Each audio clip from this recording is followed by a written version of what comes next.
Assalamualaikum warahmatullahi wabarakatuh. Kali ini saya akan mereview tugas milik Mbak Ina Rotul Aisyah yang mengembangkan alat ukur mengenai self-esteem. Di progres sebelumnya saya memberikan komentar bahwa wajib segera merevisi indikator dan menyesuaikan item.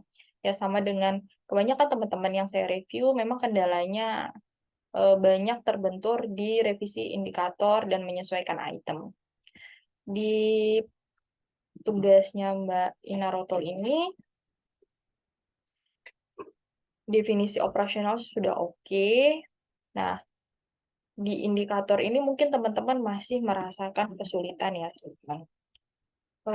Inilah kenapa kemudian dasar dan ini ya pemahaman kita dalam memilih teori itu penting.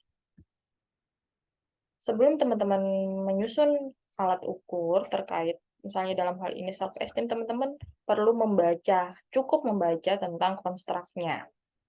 Nah, di sini mungkin Mbak Ina Rotil mengalami kesulitan karena belum sempat untuk cukup membaca teori tentang self-esteem. Di sini ya, misalnya saya kasih contoh aspek dari power kekuatan yang didefinisikan sebagai kemampuan untuk dapat mengatur dan mengontrol tingkah laku. Kemampuan tersebut ditandai dengan adanya pengakuan dan rasa hormat yang diterima individu dari orang lain dan biasanya berupa sumbangan dari pikiran, pendapat, dan kebenaran itu didefinisikan, dirumuskan indikatornya merasa mampu mengatur dan mengontrol orang lain, kemudian merasa perilakunya didukung oleh orang lain. Nah, indikator-indikator ini kalau kita match kan, kita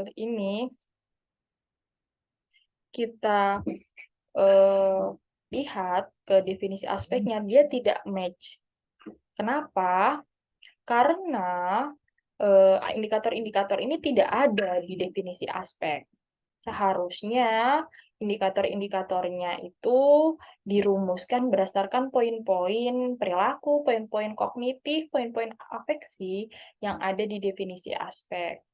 Maka kalau di sini seharusnya indikatornya adalah nih, mungkin ini ya, Mbak Ina Rotul terjebak di kemampuan untuk mendapat mengatur dan mengontrol tingkah laku. Tapi di sini tingkah laku siapa? Tingkah laku saya atau tingkah laku orang lain, gitu kan ya. Kalau kita kembalikan ke konstruknya dari self-esteem, maka itu adalah mengacu ke perilaku saya, gitu. Karena self-esteem itu tentang diri kita, bukan tentang orang lain. Jadi, merasa mampu mengontrol dan mengatur perilaku diri. Kenapa gitu loh? Karena ini individu, indikator keduanya mendapatkan pengakuan dan rasa hormat dari orang lain. Gitu. Bisa individu mendapat sumbangan pikiran, pendapat, dan kebenaran dari orang lain. Sehingga kemudian dia merasa punya kekuatan untuk mengatur dan mengontrol orang lain. Sorry, mampu mengatur dan mengontrol perilaku diri sendiri. Aduh, saya jadi keikutan Mbak Ina Rotul. Gitu ya. Jadi, ketika teman-teman misalnya kebingungan di aspek ini, aspeknya kok kurang jelas ya, gitu. Saya harus gimana dong? Baca lagi teorinya, baca lagi konstruknya. Maka kemudian insya Allah akan ada insight-nya. Sebenarnya aspek ini maunya seperti apa sih, gitu kan ya. Terus kemudian ini yang kedua, saya kasih satu contoh lagi, masalah kebermaknaan. Adanya kepedulian, perhatian, dan kasih sayang yang diterima dari orang lain.